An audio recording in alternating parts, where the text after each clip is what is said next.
Good day, everyone. Um, Today's video is about creating a timeless reality in your fiction. This is a topic which is, I would say, a subtopic of setting. It includes, this is part of my world building series. Um, Important here is to point out that there are two components, and one for building this reality. One has mythology and history. Uh, this timeless. This is a little bit strange to convey. Um, what that is exactly? It's a feeling that you get when you read this kind of literature, when you watch a movie, and you are so suspended in this alternative reality that you lose this perception of time and space. I'll give you an example. Watching Star Wars, reading about Star Wars. I mean, you are catapulted into this fictional galaxy that supposedly happened a long time ago. You see remnants, archaeological remnants of past civilizations. You see technology which is very modern, very advanced, but also there's this used space. This is something that has been used heavily by George Lucas and by other science fiction authors to portray to better um, to make things for the reader, for the for the audience more attainable, um, more realistic. You see, for example, Millennium Falcon is all battered up. It's not stylistically perfect as some ships they are normally portrayed in science fiction. I mean, or other stories. So this the combination of all these things help one lose itself in this world. Um, Many the basis for creating this effect. You have to. I mean, I've said it many times. You need to read a lot. Also non-fiction, and there are two very specific topics. One is mythology, and the other is history. That help the writer use as a means of attaining a wider and much depth and scope in your world that will help your story be more timeless, and therefore 30 years from now, when one still reads or watches Star Wars, one I mean it won't go it will never how do I say it will never it will never be unpopular because of the way it was conceived. Um, by mythology, important is that the mythological archetypes and motifs they echo into the into modern times, into modern stories, and they touch the subconscious self. I've mentioned archetypes, the Jungian archetypes when I talked about character development, and this is very important if you want to if you want to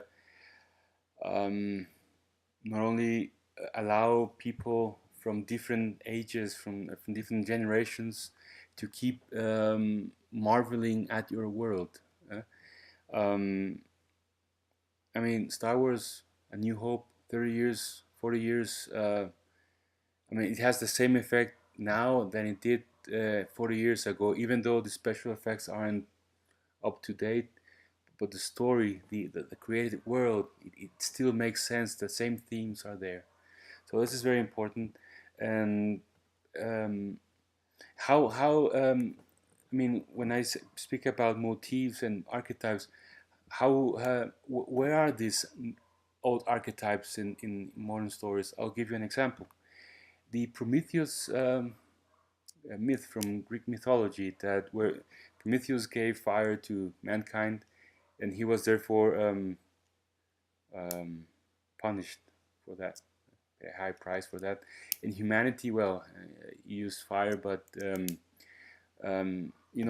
technology has also its bad side, a bad application of fire. You have mankind has used fire not only for cooking but also for to wage war. So um, you see, for example, Frankenstein, the Terminator series. I mean, how Skynet was built, how this technology um, to be used for good was ultimately mankind's downfall because it almost annihilated the human race.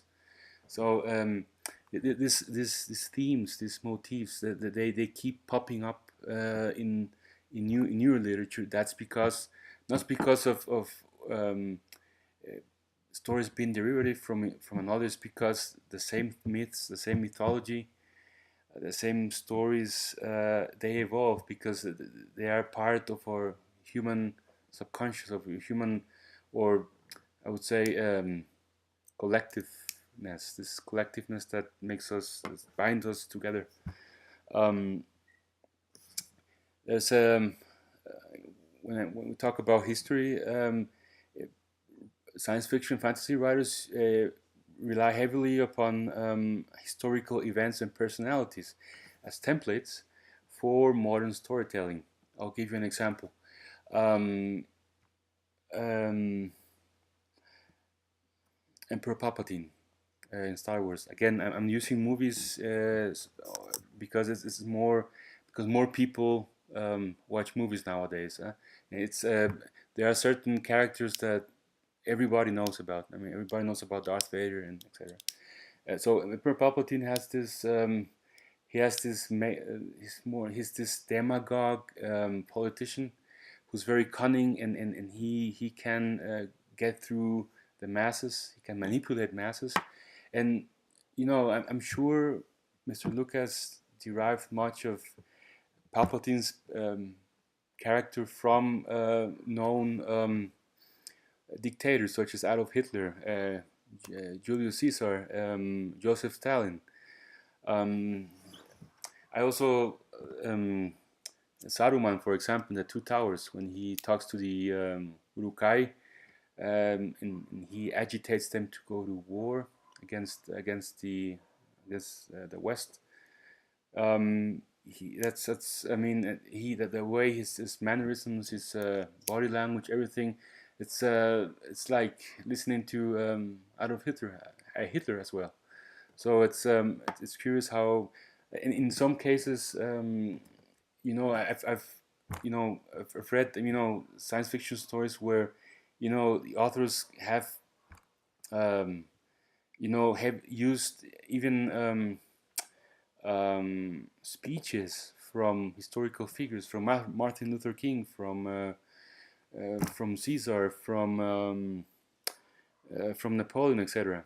Uh, and they modify them. They use them for their own story. So that gives a certain realism to your story. And since you are not since you want to portray this timeless effect, you use all these elements. You use historical figures as templates. You use mythological motifs and archetypes. You try to uh, reinvent the past, as Orson Scott Card says. I mean, you try to tinker with the past a little bit, and therefore um, develop a plausible sequence of events, just like in history. History repeats itself. So, I mean, if you change a little bit from the past, things can evolve in a different way or parallel to what would have happened. It's just like taking a time machine and trying to alter your own past. This is the exercise, a mental exercise that you should do in order to try to be as detail oriented as possible and be as try to be uh, to create this timelessness. This is very important. I cannot stress enough the importance of doing this to achieve this effect.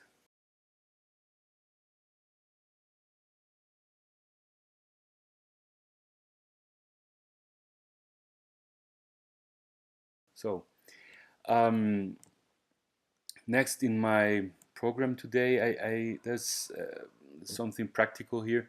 There's a project management app called Aeon Timeline.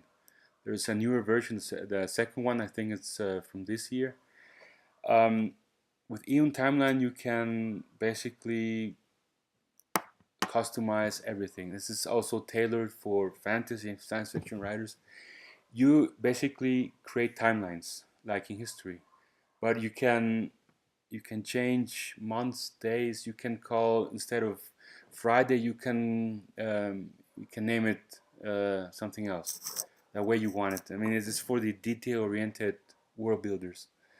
Um, in my written version, I've written a guideline on how to access the app and how to work through it. And there's basically, I mean, you can change background, you can change display, so you have a clear, a much user-friendly display to work on. You basically add events that are historical points in your timeline, and then you cross them, you match them with characters, arcs, and settings and places. That gives you a more three-dimensional matrix for your timeline. So you know, for example, which in the year 2020 of the third galactic age. In my case, I don't know what happened. Calder was born, or Crypticonians attack Runia. I don't know. It's you can do it like that, and that helps you, of course, when you're working with Scrivener as well to better manage your world building encyclopedia.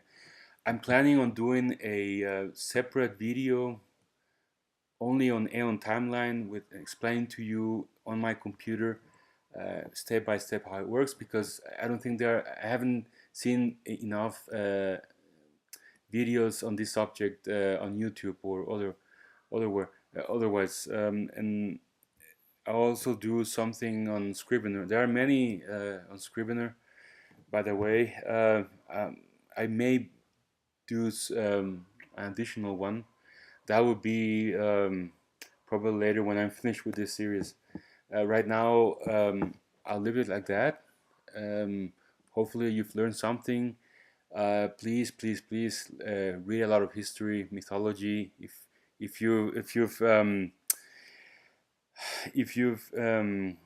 forgotten about the Valkyries, about Thor, about Odysseus, read them again. If you still have your high school world history book, please read it again, study it, study how history evolves, and try to mimic this history on your own world building mechanics. So I'll leave it like that. Thank you very much. Have a nice, pleasant weekend. Bye bye.